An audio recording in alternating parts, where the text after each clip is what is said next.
Welcome back to the Secret Turnabout Act 2. Last time we pressed all these statements and now it's time to quiz the jury on them. Your Honor, I'd like to hear what the jury thinks about this statement. Free will, Mr. Wright, if you would, please.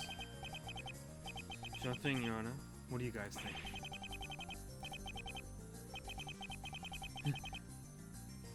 Hearing strange noises? Oh dear, it really does sound like ghosts. Poppycock! That's not enough proof ghosts exist. Oh, come on, why should we listen to you? You're always skeptical about everything. Actually, I'm going to side with him on this one. He's got a point. Strange noises alone don't prove paranormal activity. Wait, but aren't you a paranormal investigator? Shouldn't you be eating this up? I take my job serious, son. Unlike you, it seems. Well, sorry. The problem is that many noises that people think are strange are actually extremely ordinary. Creaking vents and floorboards, stuff being knocked over, all that. And yet, the truth is that such things are natural phenomena, nothing out of the ordinary. And yet, it's natural for our minds to jump to conclusions about what we see and hear. If I had a nickel for every case I've been asked to investigate on the basis of strange noises, I'd have enough to comfortably retire, I think. But you haven't heard what I have. There's more to the story, I tell you.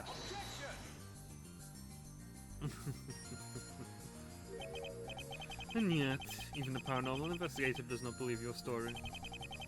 I believe you will need to find a new angle to work with, Judge Eddie. Ugh. Trust me, I've seen the real signs of the supernatural. I know what to look for. It takes more than a few creepy noises for the signs to be there. See, what I tell you, the defendant is a loon. Still, it does make me wonder what it was he was actually hearing. I believe this has cleared up the matter at hand. In any case, let's return to the defendant's testimony. When exactly have you been hearing these noises, Jujiri?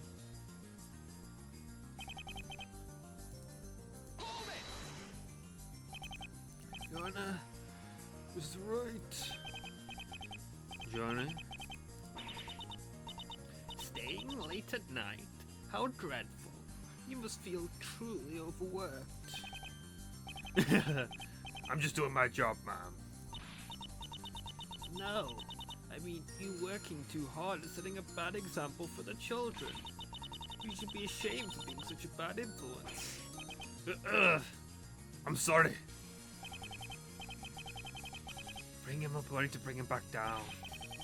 Hang on a second. Something about your story just isn't adding up. What do you mean, Juror 2? Really think about what he's saying for a second. He's basically staying up late at night when no one else is around. Why is he staying at the courthouse so late in the night? You know what? I was thinking that too. I hadn't even considered that. Ah, well, about that. The reason I've been staying late at night is rather embarrassing. Embarrassing? How so?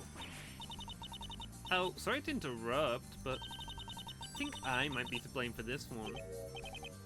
Huh? You are? Well, at least partially, I think. I've said before that Judge Erie's rather good at getting his paperwork in on time. However, he usually makes a lot of mistakes when it comes to formatting. So, we usually have to send it back to him with format rule corrections. I wouldn't be surprised if that's causing his paperwork to pile up. You hit the nail on the head. Poor Judge Erie. Hey, it's not something to be embarrassed about. Everybody makes mistakes. It's just, Aiden would never make such simple mistakes on his paperwork. Wow, is his paperwork really that organized? That's so cool. I know, right? He's so dreamy. Are they seriously fangirling over paperwork? In any event, I believe this thoroughly explains the contradiction. The witness may now continue his testimony.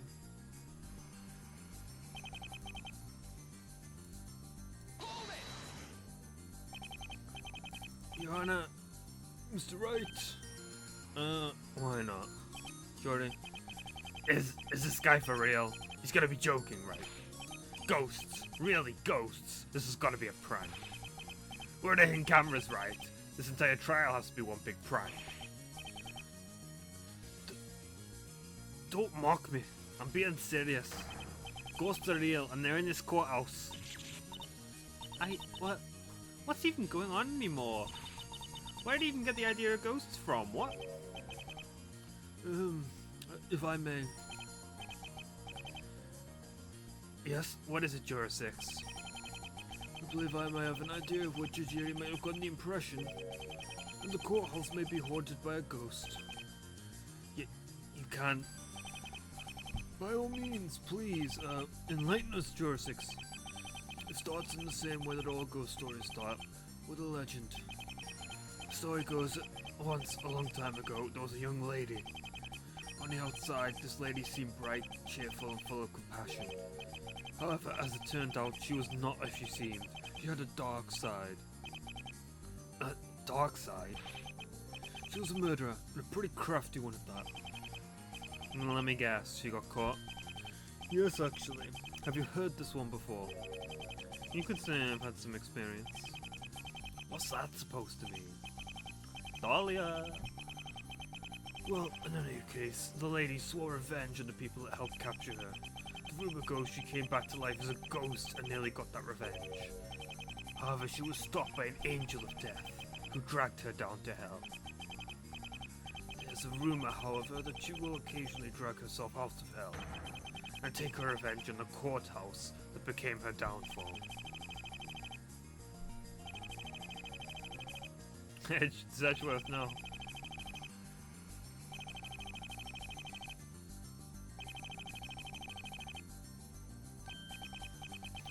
But of course the story is a load of old poppycock. If there is any truth behind the legend, then it's been greatly exaggerated. Indeed, if such a woman ever did exist, I can assure you that she's of no harm to anyone now.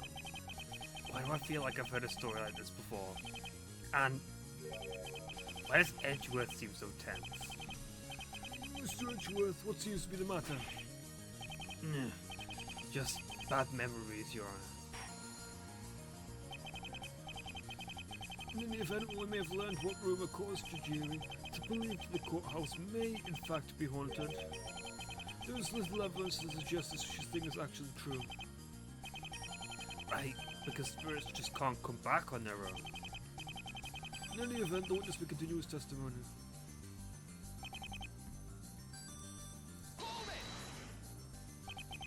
Your Honor, I actually just think Juror 6 will help with this one. But Juror 2 is probably going to chime in as well, even though no one asked. Very well, Mr. Wright. Get on with it. Sure thing, Your Honor. What do you guys think? Paranormal investigator. I remember hiring one a few years back. There was a disturbance at the orphanage. The children kept reporting strange happenings. So it's true. Ghosts are real? Of course not. It turned out to be two young boys pulling pranks on the others. You need an investigator for that? Yes, any paranormal investigator worth their salt would say the same. Just like I told the defenders at the time, ghosts are not real. There are many supernatural phenomena out there. Ghosts are not one of them. Wait, hang on a minute. Juror 6, what did you just say? Ghosts aren't real? No, before that. You said something about talking with the defendant about something. So I did. I think I just uncovered something big. Juror 6, the paranormal investigator that the defendant hired. That was you, wasn't it? Yes, I was the one he hired to investigate the neighboring chambers.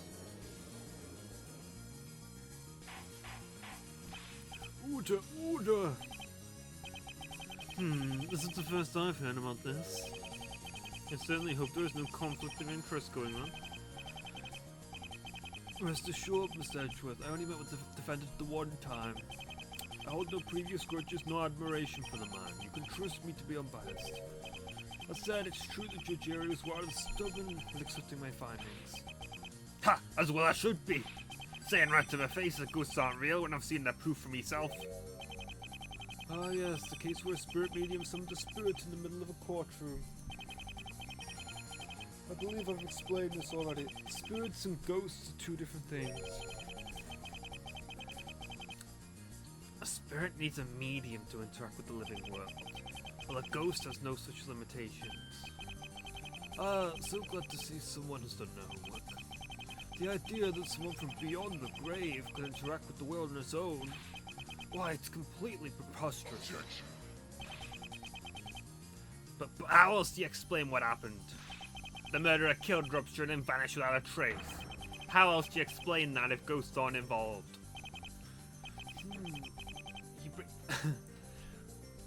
I've been doing too many opera voices. Apollo, sorry. He brings up a good point. Where exactly did the killer go after they killed Corey Rupture? Indeed, that is something you must answer to progress your case, Mr. Justice. Do you think you have an answer? I have to really think about this. The reason why the killer vanished after the murder was because... I reckon... Should we just see what happens if we say it? I'm in the safe zone. The truth is that Hercule Eerie is right. The killer was indeed a ghost. But was it not the defense that argued that ghosts don't exist? That's right, because ghosts don't exist.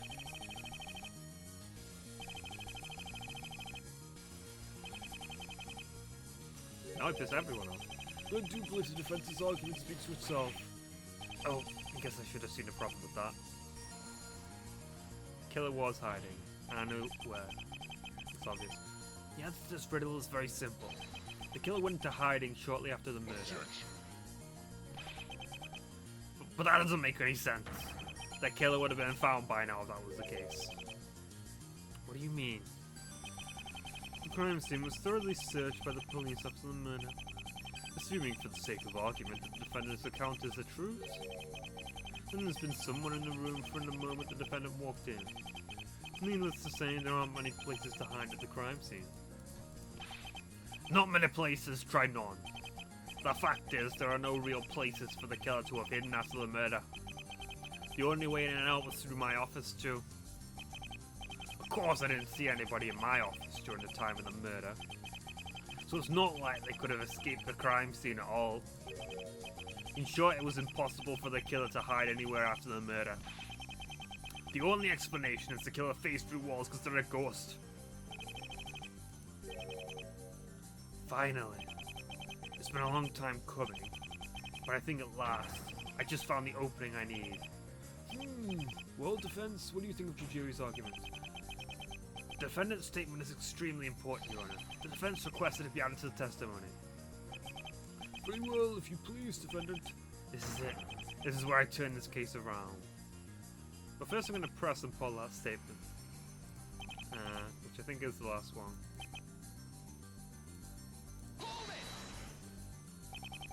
Nobody was able to find the real killer after the murder, true. There's a big leap from that to saying it was the work of ghosts. But there is no other way to explain how the killer left the crime scene. No one saw anyone else in the room the entire time. Not me, not OG, not Edgeworth, and none of the investigators either. That's not proof the killer's a ghost. Can't you see that the court won't accept your ghost stories? If you continue defending yourself with impossible claims, you'll be found guilty. Then this entire court is filled with nothing but fools. I know I'm innocent, boy, and I know what must be true if I'm innocent. If the court refuses to accept reality, then that's on them. Who's the one that's not accepting reality here? It's no use, Mr. Justice. Hercule Eerie is a man who is not so easily persuaded with words alone. His heart is dead set on accusing a ghost for the crimes he has committed.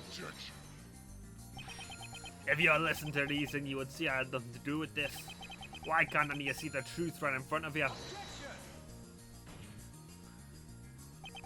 This court isn't enough of your ramblings. Ghosts are not real. Even the paranormal investigator in the jury room agrees. However, it's clear that you don't care what anyone here has to say about this. Isn't that right, Mr. Justice? Edgeworth is right, of course. The time for talking is over. There's only one way to break Judge Eerie out of his delusions now, so I have to present some evidence. But I'm going to Paul Jury first anyway. It's long past time to press this line of questioning, I feel. Defendant, please continue your testimony. We'll poll this statement and then we'll do the same for the last one.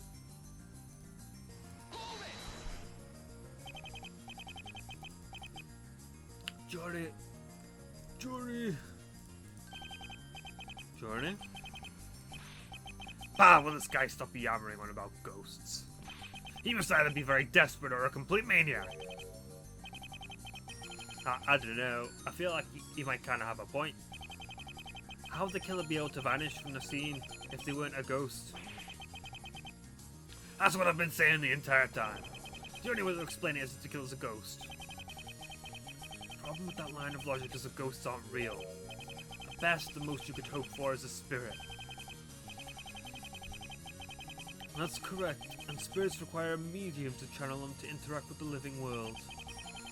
It goes without saying that we didn't exactly find any spirit mediums lying around. Nor are spirit mediums capable of simply walking through walls. Unless you wish to claim that Corey Rupture channeled a spirit that then murdered him. And even then, that's an impossibility. Because the circumstances of the crime make it clear it wasn't a suicide. Well, I was more so referring to the fact that only women can be spirit mediums. Even so, the point still stands. This crime was committed by neither a ghost nor a spirit. As a matter of fact, the evidence points to only one person being responsible. You, Hercule Eerie. But I know I didn't do it. And if I didn't do it, then only a ghost could have. Give it a rest, will ya? We all know it was you.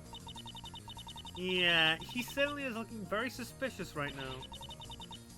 Trying to scare people with ghost stories. What would the children think?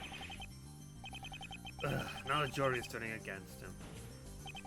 I just have to stay focused. If Judge Eerie won't listen to reason, then I'll find something in the court record that he will listen to.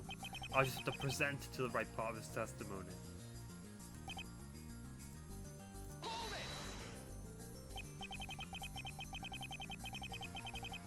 Oh, I was to follow the jury though.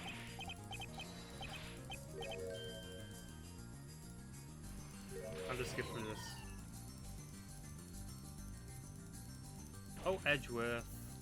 Your long animations.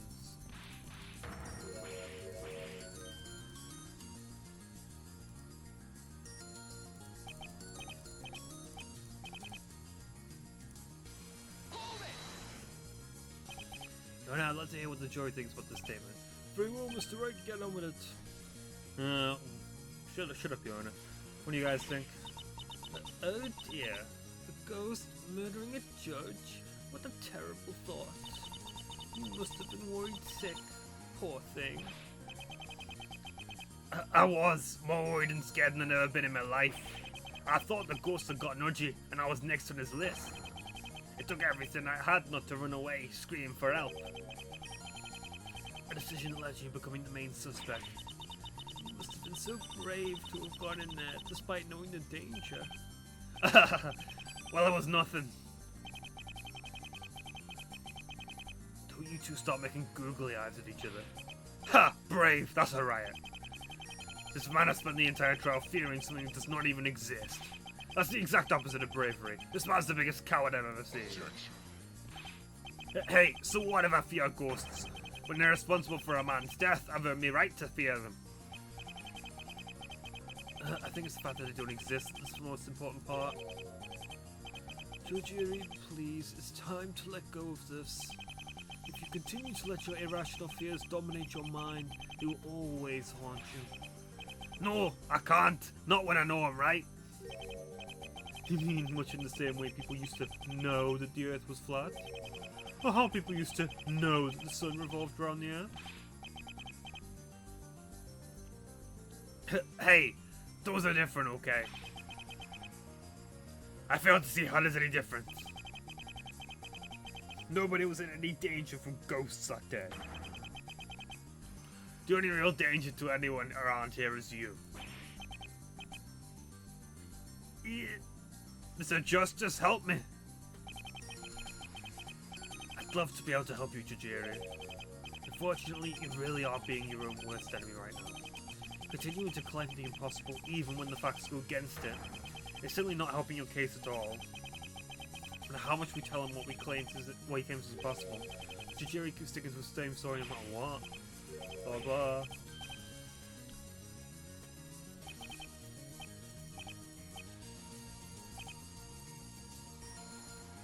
There's no other explanation.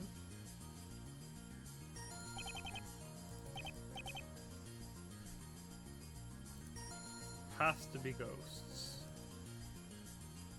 Objection! Here we are. When I found this evidence, I just knew. I knew it had to play a role in what happened that day. What I didn't expect was just how important it would end up being. Or it would be the key to this entire case. Defense, is there something you wanted to say? Of course, Your Honor. Hercule Eerie, you claim that there was nowhere for the killer to hide after the murder. Correct. If they had been hiding, the police would have found them by now. I'm not entirely sure about that. All you need is the right hiding spot. But truly, no such hiding spot exists, right? I wouldn't be so sure about that. I'd like the court to take a look at this. It's the fireplace in my brother's chambers. During my investigation yesterday, I came privy to the knowledge of this fireplace and the secret passage that it holds. Secret passage? What are you saying? A long time ago, there was a library built beneath the courthouse. It was never used, however, and turned into a Cold War bunker. All along, there's been a second secret passage at the crime scene, and the hiding place the killer chose after killing Corey Rocha is something that's been underneath our feet the entire time.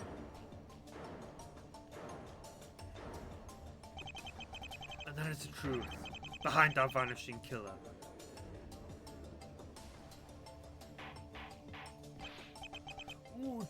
Order in the court.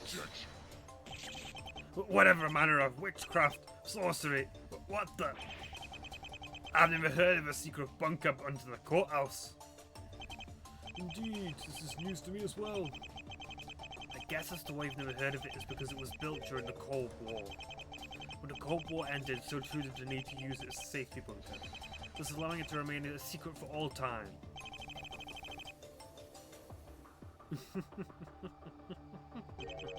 I suppose you think you have it all figured out, don't you, Mr. Justice? He's so calm. Did he know all along about the fireplace passage? Very well then, Mr. Justice. Let's hear your theory about what happened that day. Very well. As we know, there are 3 ways into the crime scene. The first and most obvious is just going through the main door. However, that door was locked at the time of the murder. That's correct, Your Honor. The brother had a trial during that time and locked the main entrance. And since it remained locked until the body was discovered, we can safely say the entrance was never used. The second entrance was, of course, the bookcase passage. This passage was available for anyone to use during the trial Jujiri presided over. However, this passage was closed when Jujiri used it to enter the scene. While true, that does not prove it was never used at all.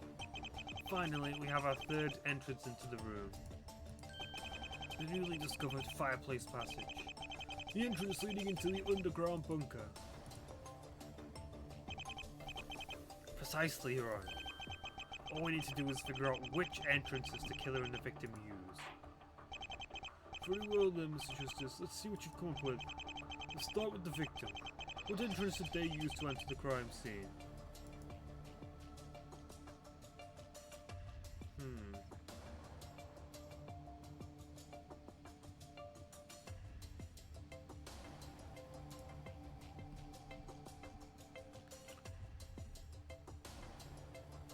He did take the case, which means you can't have really been in there for that long. So I'm going to say bookcase passage. Given everything we know up to this point, I think the answer is obvious. On the day of the crime, the victim entered through the bookcase passage. Oh, and why are you so sure? Let's consider what happened that day, Your Honor. On the day of the murder, Cody Rubbish was supposed to appear in court, defending one of his clients during an embezzlement trial. However, he did not appear. I think what he was doing during that time is fairly obvious. He broke into Judge Erie's chambers and entered the crime scene. Exactly, Your Honor. He has the exact knowledge of when he'd be able to do such a thing, given he was part of the trial itself. This explains how the victim got into the crime scene. Now all's left is the killer. Alright, Mr. Justice, it's time for the second round. You figured out how the victim did it. Now how did the killer enter the scene? Now we're going to say fireplace passage. Well, I think the answer is very clear here. The way the killer entered the crime scene is the exact same way they left it. Oh, you mean... Of course, Your Honor. They left through the fireplace passage. Let's consider the facts. On the day of the murder, everyone seen walking into the courthouse had an alibi. This means nobody must have seen the real killer that day. If you think about why, then the reason is obvious. It's because the killer was hiding underneath the courthouse even before the murder. I see, though your theory leaves quite a few implications about the crime. Firstly, this crime was a premeditated murder. And secondly, because the killer and victim entered through different entrances, they must have agreed to meet up in the courthouse beforehand.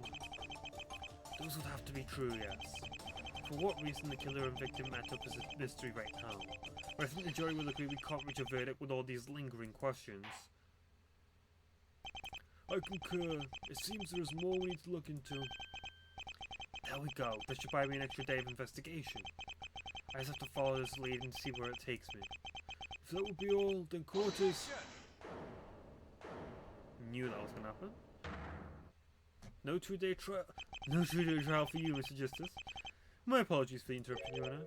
However, I feel it's a bit premature to end today's trial here. Edgeworth? What is he planning? Premature? What do you mean, Mr. Edgeworth? It's simple, Your Honor. The defense's theory is lacking in one area. What? What one area? Evidence. We've yet to see the defense back up their theory with any decisive evidence. We have to use provisions. Without it, the theory is merely speculation, nothing more. No, come on, I'm so close. Apollo, you don't have that much evidence to work with, but you have something that fits. The prosecution does bring up a good point. We've yet to see any proof that the fireplace passage was used at all. Then it is, unless the defense is willing to provide proof to back up their claims. Come on, that's still unfair. It's not unfair, Apollo. How am I supposed to prove someone used the bunker? Now it's clicking again. Wait, hold on a second. If I remember correctly, there was something out of place I found yesterday. Well, defense, what is your response? Your Honor, the defense is willing to present evidence. Evidence that proves there was a third party in the underground bunker. Very well, then let's not stall any longer. What evidence proves that there was a third party in the underground bunker? Please.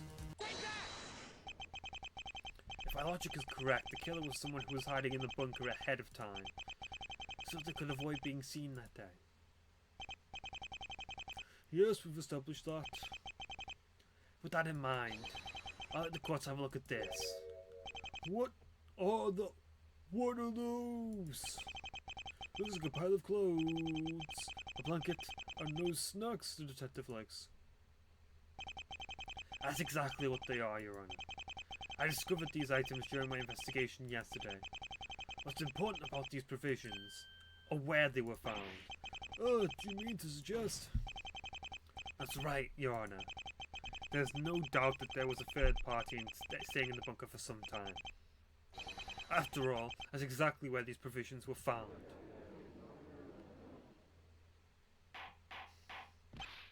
Order! Order! It's incredible to believe, but it seems the defense's claims have some truth behind them.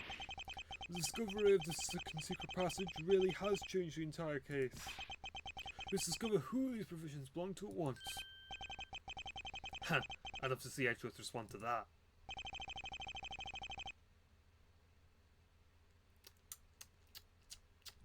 They're my little snacks. I was just taking a little sleepover in the courthouse bunker. Finally. What? He's completely unfazed. Well, yes, Emma probably told him about all of this. This is where our difference in experience comes into play, Mr. Justice. What do you say, Mr. Edgeworth? Of course. Why didn't I see it earlier? When I went down to check out the bunker, Emma was with me too. There's no way she didn't tell him about what we found down there. Edgeworth, he just led me into a trap, and I fell for it without even questioning it. It's not like you had anything else you could do, Apollo. There actually won't be any need to check who these provisions belong to. Do you mean to say you already know who they belong to? Naturally, Your Honor. Why did you not present this information earlier? That's very simple, Your Honor. Evidence law. Evidence law? Is the main reason?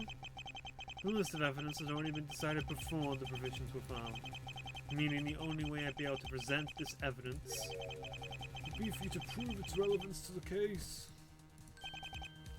Precisely. I was previously incapable of proving this evidence's relevance to the case. That is, until the defense did so for me. I don't like where this is going. Very well, Mr. Edgeworth. The court accepts this explanation. Now then, please tell us the results of what you found. Of course, Your Honor. There were a few hair strands in the clothes found in the bunker. Naturally, the prosecution has taken the liberty of performing a DNA test on these strands. And the results, Mr. Edgeworth? The hair found in the clothes belonged to Corey Rupture. What? The clothes belonged to the victim? But that completely changes everything. Indeed it does, Your Honor. The defense theorizes that the victim used the bookcase passage, while the killer used the fireplace passage. However, this proves that the reverse was actually true. The victim was the one who used the fireplace passage, and the killer was the only one that day who used the bookcase passage. Yes, it could be none other than the defendant, Hercule Erie. Yeah. Nah. That's interesting, actually. I wonder what would happen if we presented the theory the other way around from the beginning, then. Order! Order! No, I can't believe it. You completely destroyed my argument in a single blow. I didn't really destroy it. Someone still could have come in through the bookcase passage and then hidden down the fireplace passage. No, you have it all wrong. It wasn't me. It was the ghosts, I swear it. They killed him. I think it's about time you put that argument to bed, Judge Erie. All the evidence points towards you. If the court would allow the prosecution to revise the theory based on this new evidence. Very well, proceed, Mr. Edgeworth. Corey Rupture did not make an appearance during the embezzlement trial that day. The reason why should now be obvious to everyone. He was actually underneath the courthouse in the bunker. At some point after the trial, Corey Rupture came up into the crime scene. It was at this point that Hercule Erie must have heard this happen. The defendant became frightened and went to check out the noise. In his haste, he ripped the bookcase off its hinges. At this point, the victim and the defendant must have gotten into an argument. One of the arguments was about the victim refusing to show up to court, or about him trespassing in the chambers of Judge Erie's dear friend is unclear. What is clear is the altercation soon turned violent. It was then Hercule Erie made an important decision. He would not let this trespasser leave with his life. He took a rope and used it to strangle the victim. However, his sheer strength ended up breaking the victim's neck. Yes, it does line up with what we've heard so far. This is not good. Judge Erie is looking guiltier than ever. What do? I have to think of something. It's hopeless. No, I'm hella raising an objection here. Objection! Hold on, Mr. Edgeworth. There's something you have yet to explain. Hmm? And what would that be? I had the court to take a look at the autopsy report. It states that the victim received a head wound post-mortem. How do you explain how that happened? This is actually quite simple to explain. What?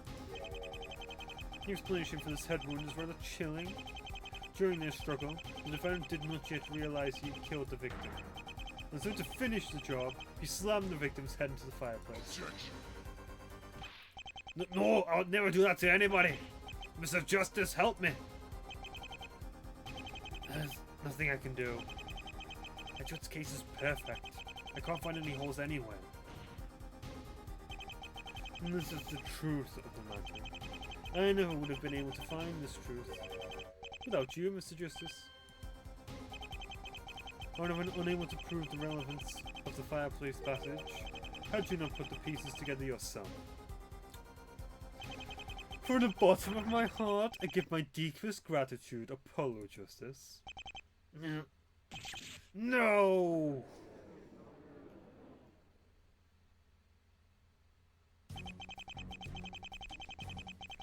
I believe we've finally reached the end of a very long road.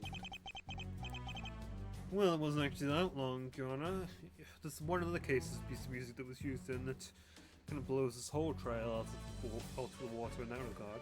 But it would seem that way, Your Honor. It gives me no pleasure to say it at all. It actually does, but the truth is, Hercule Erie is the true culprit of this crime. The evidence presented today makes it abundantly clear. Is there really nothing I can do? I've exhausted every possibility, but I can't refute Edgeworth's claims.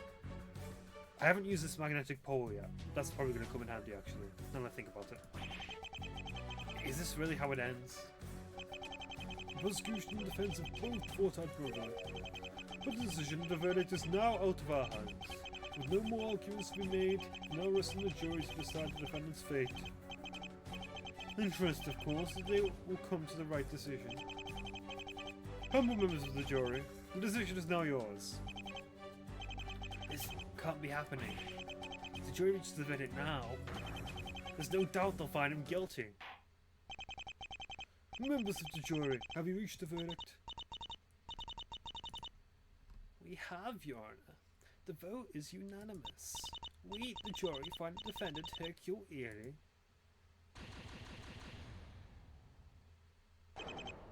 It's over. Judge Erie, I'm sorry. I tried my hardest, but it wasn't enough. I failed. He didn't present the magnetic pole. Apollo, chin up. The worst of times when lawyers have to force their biggest smiles. That's... What, did you just forget I was here? Well, yeah, actually. Another bit of advice is what someone I looked up to once told me. Thought you could use it right about now. What's my biggest smile? You know, it's funny. That little bit of advice he just gave me. It almost reminds me of what he used to say.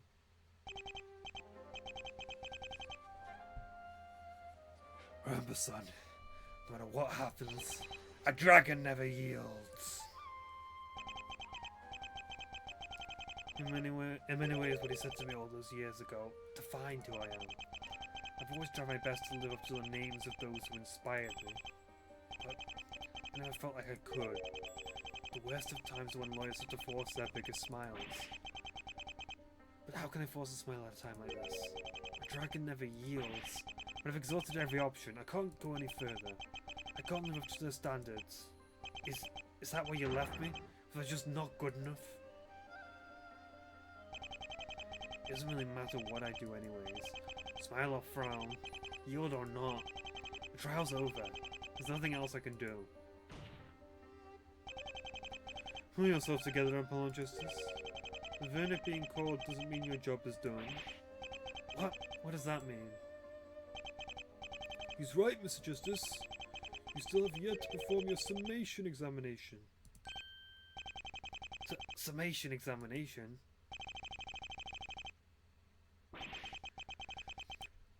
Don't tell me Wright didn't fill you in on his details. Hey, I was short on time, alright? Ask Mr. Wright for you. Yes, well, I suppose it's supposed to explain it. In this new iteration of the jury system, we must stop at merely the verdict. The jurors will be required to give their reasoning for their specific vote. From there, both sides then begin the closing arguments. Closing arguments? The final chance for both attorneys to sway any jury members to their side. The defense and prosecution make one final argument to plead their case. Indeed, both the defense and prosecution make their last stand in the closing arguments. However, the current losing side has one more trick they can use during the closing arguments. Summation examination. Correct. The current losing side may choose to directly address the jury themselves and ask them for further clarification on their reasoning. However, it should be noted that no further evidence should be submitted while closing arguments are happening. What? That's so unfair. Well, it makes sense. The jury currently go based on the evidence they've seen, and we haven't presented them out. Now, Paul's probably going to prove something. I'm sure, Mr. Justice, there is no way to continue the trial if that's what we assume.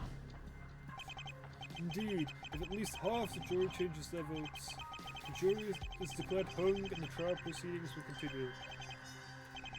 That's it. Doesn't tell us me it won't be juror number 2 that sways their vote. Or juror 4 if we accuse who I'm thinking it is. Will Powers might.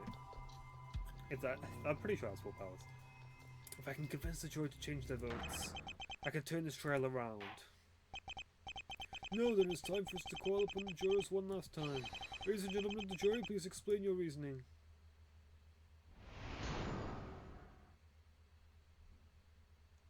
The jurors' contentions. So, are we going to see...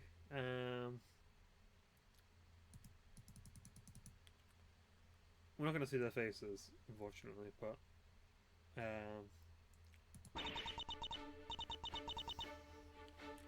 defendant is big and scary. I wouldn't want him near the children. But I thought you called me a brave boy. Big... brave young boy. There are only 2 possible places to enter. A third party is impossible. This case is time to bring back bad memories. I feel queasy. I'm glad Aiden wasn't on this case. It seems absolutely hopeless for the defendant. Ghosts! What a strange man the defendant is. Mr. Gambit didn't need to rely on that. I thoroughly examined those chambers. There's no sign of supernatural activity there.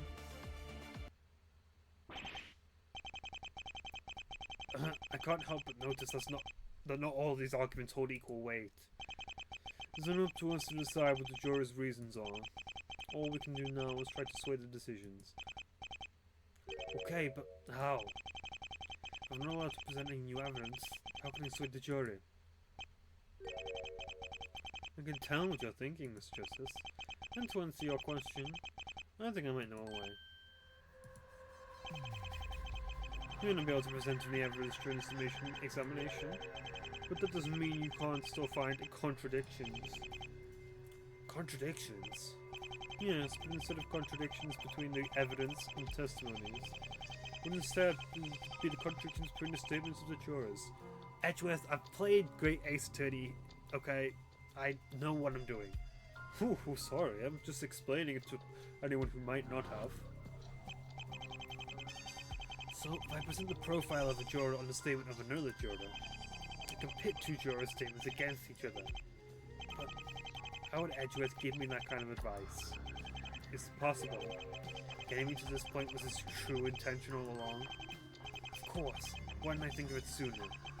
There's no way Mr. Wright, a disbarred lawyer, could do all this on his own. Edgeworth has been helping him set up the juror system all along.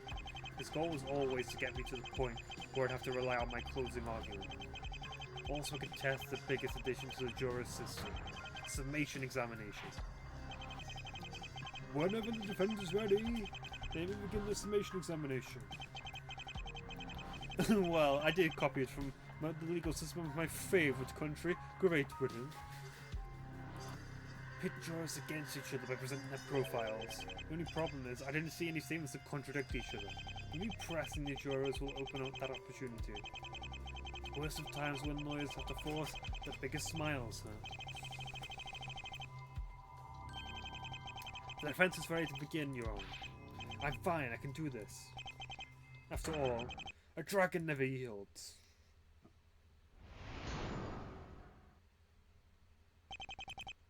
The defense's rebuttal.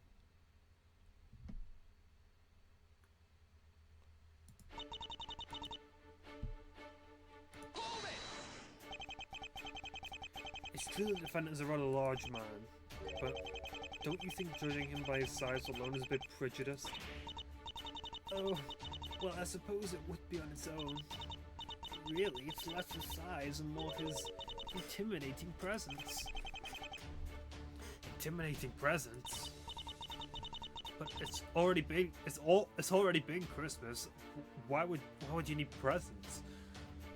Oh, how do I best describe it? Well, he just seems to have this very stern, cold look he constantly gives people. He definitely seems like someone I wouldn't want to be on the bad side of.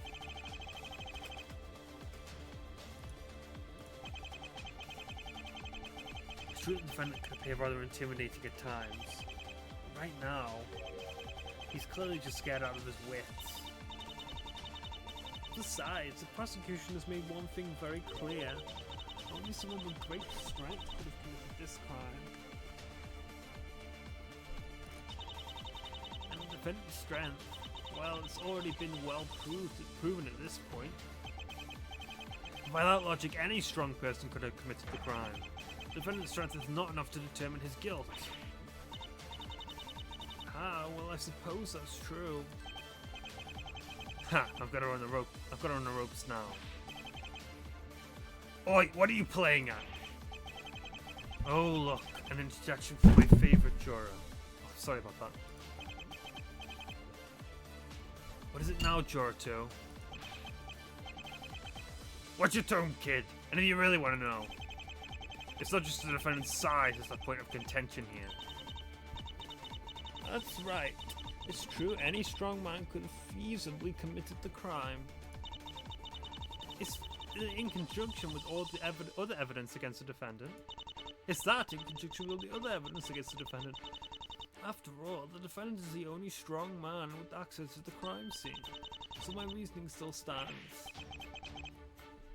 I mean, he looked pretty big, but damn it, I was this close to convincing her. Still, all this talk about the defendant's strength has me wondering something. Is strength really as important of a factor in this crime as we think it is? The defendant certainly could have accidentally broken the victim's neck, but that's only if the crime happened as Edgeworth described it. Unfortunately, I really don't have any alternative solutions in mind. However, if one did pop up, it would completely turn things around. I guess that's just something I'll have to be on the lookout for.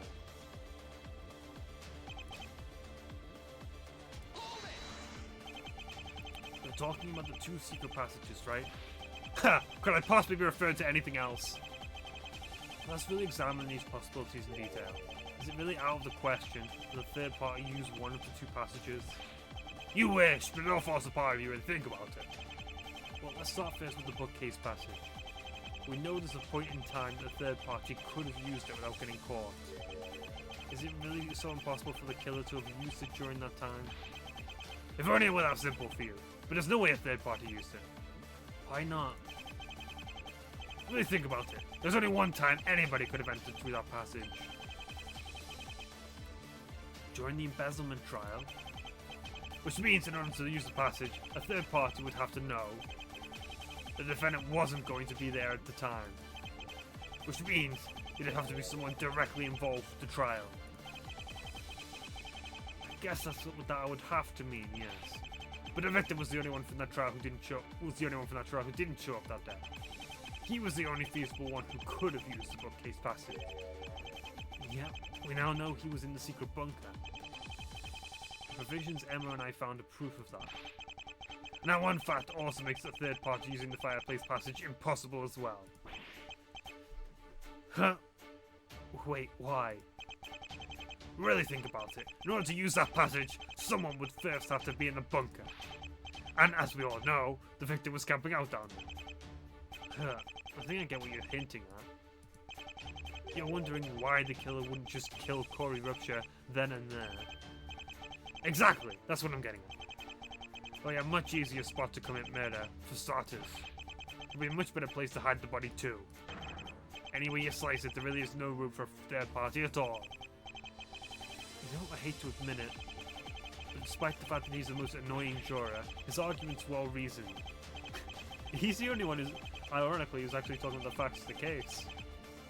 Everyone else has kind of come up with their own thing. Still, well, doesn't let me question further. Of all the places to commit murder, why would anybody choose a judge's chambers? It's all so confusing. Tell me about it, Apollo. Let me make it quite clear. There's no way a third party could have used one of the entrances that day. True, the evidence suggests that all possible entrances are out of the question. Two secret entrances are unlikely, and the main entrance was locked. Still, I can't just give up like that. The real killer must have had some way of getting into that room. Is it possible there's something we're overlooking? I wonder if there's anyone who could give us any more insight about those chambers. Any information they could give me would be highly valuable.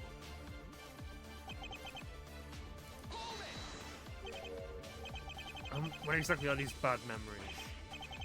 Oh, I'm sorry. I guess I should explain myself. A long time ago, like a really long time ago, I was a witness for a murder case. What's my best Willpower's voice? He's kind of hard to get down, I think. Could make him sound kind of nervous, but also, you know, like an actor would sound. See, there was a rivalry between two of the actors who hated each other's guts. I don't remember all the details. But there was a woman caught up in their rivalry. And what happened to this woman? She, committed suicide. Oh dear. That's very tragic. Well, her suicide basically kept the rivalry between the actors up to 11. And then one day, one of the actors was found dead in his hotel room. So was his murder the case this reminds you of? Yeah, there are a lot of things both murders have in common. Both victims were strangled, and their bodies were both wounded after they died. Well, Mr. Rupture didn't die of strangulation, but that's besides the point. How exactly did the trial end? Guilty. He was also set up with a kidnapping charge to boot. A kidnapping charge too? Yeah, he kidnapped a young girl and held her hostage to get a not guilty verdict. It didn't work though. The girl was rescued, and he confessed to the crime. I'm sorry, that sounds like a very stressful trial.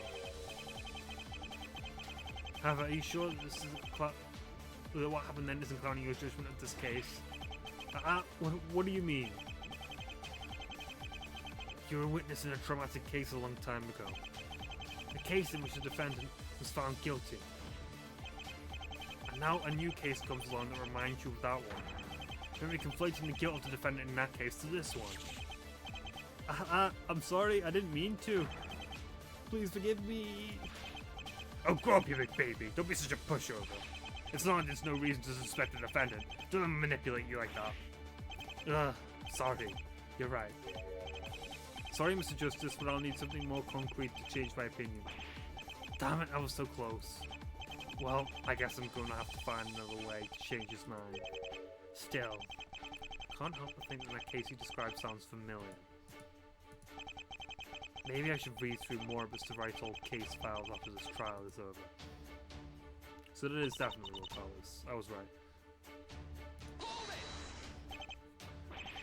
Could you please focus on the trial at hand right now? What? Hey, I was still talking about the trial. Only tangentially. I'm sure there will be time to discuss Mr. Gambit later, Juror 4. But right now, our focus should be on the murder of Corey Rupture. Are you saying I'm unfocused? Is that it? I'll come down there and put you into focus. What do you think about that? Hell hath no fury indeed. Whoa, whoa, hey, get a hold of yourself. Calm, deep breaths. I'm fine. I won't lash out against the Hornhead. Mommy. What I'm saying is, you have your work cut out for you, Mr. Justice. The prosecution has been able to bat down any alternate theory you propose, and they've managed to hold steadfast onto their case with only minimal changes. I wouldn't want to see Aiden get stuck with this case, not the last time. You mean when he crashed and burned? Hey, it's okay, no lawyer can win every case. He was just having an off day, he'll bounce back from it, he has to. Do I need to give you a moment? She's been pretty distraught since the larceny trial. You can really see her face drop when Mr. Gambit nearly lost the case. From what I understand, he basically already has. The defendant of that trial is basically waiting to be pronounced guilty. He'll be fine. He'll be just fine. Maybe I should just move on to someone else. Why can't I never have a normal trial? When your first case was pretty wild as well, and you said that same line. What does Aiden Gambit have to do with ghosts? Oh, I forget that you weren't there at the time. In the larceny trial, the prosecution kept accusing Mr. Gambit of arguing that it was a ghost who committed the crime. And was he? No, it was so unfair. The board prosecutor kept using this to try and discredit his arguments over and over again. It got really frustrating to watch after a while. That certainly does sound frustrating. So in a way, it's almost sort of ironic. Immediately after seeing a trial where the prosecution kept making false claims about that, I get to be involved in a trial where someone is claiming a ghost committed the crime. It's a small world after all. Still, you find it a bit strange? Huh? Find what strange? The defendant kept hearing strange noises every night for the past week. And then, suddenly, one fateful day, Corey Rupture winds up dead nearby. Now, obviously, I'm not saying it was ghosts or anything, but it seems more than a coincidence to me. Well, normally I'd be inclined to agree, but the defendant has shown that he is a bit, well, how do I want to put this? Cuckoo for Cocoa Puffs. Well, let's just say we need to take what he says here with a grain of salt. Yep, my client's reputation isn't helping matters. Still, I wonder if it's possible that he actually did hear something. Of course, that begs the question, what exactly did Judge Airy hear? And it brings another question, what did Judge Airy hear? Mr. Justice, why are you making fun of me? Sorry, I'd just like to do a few spoonerisms for every now and then. But I can find the answer to that question. And this is a statement that's most intriguing. You investigated the chambers. That's correct. Even if I didn't believe in the defendant's ghost stories, I still wanted to make sure nothing odd was going on in the courthouse. Then you must have some doubts, right? If you went as far as to perform an investigation for the defendant. That's far enough. As I said, I didn't believe the defendant's ghost stories. However, I knew he wouldn't believe me until I could prove what was really going on. So about a week ago, I started searching that room from top to bottom. I left no stone unturned, not even the underground library. Wait, you knew about the hidden fireplace passage? Oh, it just occurred to me that I failed to mention that earlier. There was an error in judgment on my part. I apologize. That would have helped out a lot sooner, buddy. Still, if you knew about the secret passages, that begs the question. How exactly did you learn about the underground bunker? It's incredibly simple to explain, my boy. You see, because I was hired by a judge, I technically had special permissions to look into documents that are otherwise restricted to the public. This included a full set of blueprints for the courthouse itself. Blueprints, you say? Do you think that's how the victim found out about the bunker as well? I'd certainly say it's a distinct possibility. However, it should be noted that I never saw the victim during my investigation. So the victim must have only started camping in the bunker after Juror 6's investigation. What exactly was the results of your investigation? Oh, well, my investigation didn't reveal anything too interesting. It was a suspicion I had the moment I got a hold of the blueprints. More than likely, the sound was coming from some unused vent above the chambers. What? Unused vent? Yes, it seems they've been there since the courthouse was built. However, better forms of ventilation have made them obsolete. They've likely been subject to wear and tear over the years, being so old and all. I explained to the defendant that this is what was likely causing the noise. I see. Well, defense, do you find what Juror 6 said to be important? I think it's very important, but I'm gonna see what happens if I say it's not important. No, Your Honor, it's not important. The idea it gave me was just a wild one anyways. Still, it does make me wonder. The jurors are absolutely convinced of the defense. I don't think anything I say will convince them otherwise. All comes back to secret passageways. Blah blah blah. I'll go back and say it's very important, of course. What Juror 6 said is incredibly important, Your Honor. I request that his reasoning be updated with this new information. Very well, if you please, Juror 6. It's just a hunch at this point, but this could be where I finally start to turn things around.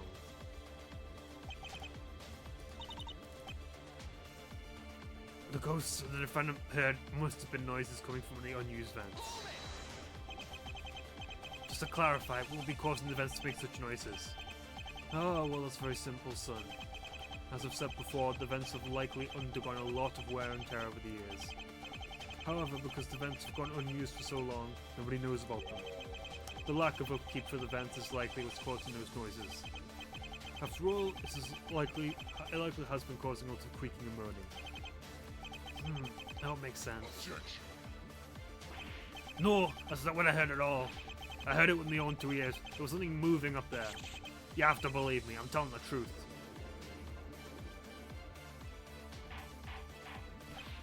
Order! Order! Defendant, it is not your turn to speak. Only the defense counsel and the jury may speak during the summation examination. But... Enough, or I shall hold you in contempt of court. I ask the jury to please dismiss the comments made by the defendant just now. The defendant is so sure of what he heard. I wonder, is it possible that he might actually be onto something? If the defendant really did hear something moving around like he claims, changes everything we know, maybe we just need to convince the juror statements one more look through. I'll go to the secret passageway. So we set up now, Judge Aries was going to use the bookcase passage, but Corey Rupture was the only one to use the fireplace passage. On the surface, it seems like there was no opportunity for a third party to enter the scene. Such as area really is innocent. The third party must have entered the room somehow. Or is way to open up an opportunity for a third party to enter the scene. And that could be enough to sway the jury over. I think that about does it for today. Next time, we're gonna see who we can pit against who. So, yeah, see you in the next episode.